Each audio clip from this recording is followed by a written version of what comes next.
Welcome back to the Sharing English podcast, where we explore stories from the English-speaking world, spoken slowly and clearly for curious English learners like you.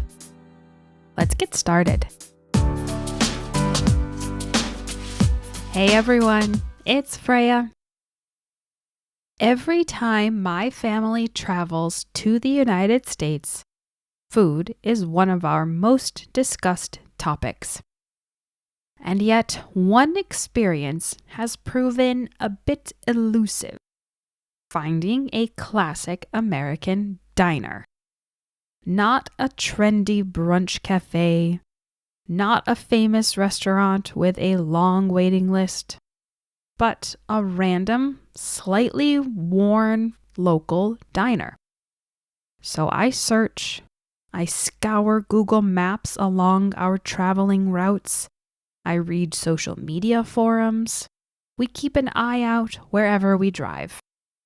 And sometimes it's surprisingly hard to find what we're looking for. Because what exactly makes a diner a real diner? You guessed it, today we're talking about American diners, where they come from, why they became cultural icons, and why so many people still go looking for that perfect booth with bottomless coffee. What is a diner? A diner is a casual restaurant. You'll usually find a long counter with tall stools or booth seating, a very large menu, maybe breakfast served all day, and often very long hours, sometimes 24 hours a day. The word diner comes from dining car, like the restaurant car on a train. In the late 19th and early 20th centuries, some early diners were actually built to look like railroad cars. In fact, many classic diners were prefabricated. That means they were built in factories, especially in states like New Jersey, and then they were shipped across the country. A town could order a diner almost the way you might order a piece of equipment. That's part of why so many traditional diners share that narrow, shiny, stainless steel look. From the beginning, diners were practical. They were affordable, they were efficient, and they were designed to serve everyday people.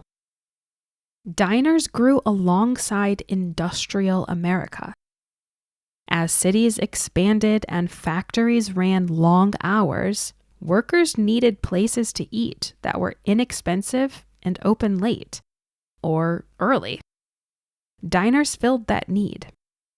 Later, as car culture grew and highways connected the country, diners became part of the American road trip. Families traveling long distances could stop for a familiar meal in an unfamiliar town. After World War II, suburban neighborhoods expanded. Diners became community gathering places, somewhere between home and work. They developed a certain feeling, accessible, nothing fancy, open to everyone. At the counter, you might see a construction worker, a group of teenagers, a retired couple, and a traveling salesperson sitting only a few seats apart. That image, people from different backgrounds sharing space over coffee, became part of the diner's identity. Diner food is its own category. Think about pancakes stacked high, eggs, bacon, and hash browns, burgers and fries, meatloaf with mashed potatoes, grilled cheese sandwiches, milkshakes, and of course, pie. Diner menus are famously long. Sometimes they're laminated booklets with dozens of options.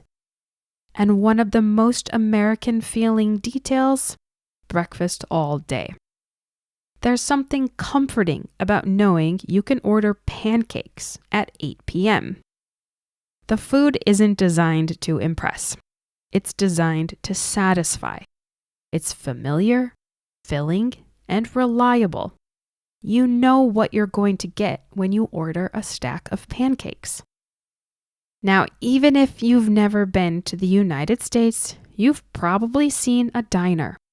Diners appear constantly in American movies and TV shows.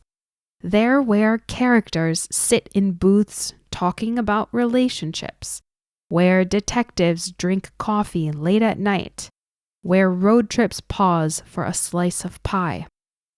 There's even a famous American painting called Nighthawks by Edward Hopper.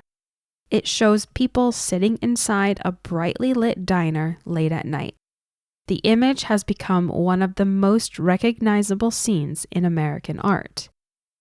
In stories, diners are places of conversation, reflection, decision-making. They feel both public and personal at the same time. This is where our family trips come in. When we search for a diner, we're usually looking for something local, somewhere with regular customers, somewhere that feels connected to the town. But sometimes what we find are retro-themed diners, places that look like a movie set version of a diner. They have neon signs, vintage decorations, carefully designed nostalgia. They can be fun, but they don't always feel lived in. And then there are chain restaurants that try to capture the diner experience. Places like Waffle House, IHOP, and Denny's offer 24-hour service, breakfast all day, booths, and big menus. For many Americans, these chains are deeply familiar and comforting. They recreate some of the structure of a diner, but what they can't fully recreate is the hyper-local personality. The waitress who knows your order, the handwritten sign near the register, the feeling that this place belongs to the community. That's usually what we're searching for. In many parts of the United States, though, traditional diners are becoming less common. Rising costs, changing eating habits, fast casual chains, delivery apps, local industry closures. Some old diners have closed, others have reinvented themselves. At the same time, nostalgia keeps the idea alive. New restaurants sometimes model themselves after classic diners. Communities fight to preserve the ones that remain. Because diners represent something more than food. Diners represent everyday America. They're connected to road trips, late-night conversations, first jobs, family breakfasts, ordinary routines. They're not about luxury. They're about familiarity. And maybe that's why we keep searching for them. Because when you sit in a booth with a cup of coffee and a laminated menu, it feels like you're stepping into a small, shared piece of American life. So, if you were traveling in the United States, what would you choose? The famous, high-end restaurant? Or the place with the glowing sign, the long counter, and the promise of pie? Let me know. Thanks for listening to the Sharing English podcast. If you enjoyed this episode, I'd love it if you'd subscribe, leave a rating or review, and share the podcast with a friend who's also learning English. You can find out more about me and the podcast at our website, www.sharing-english.com.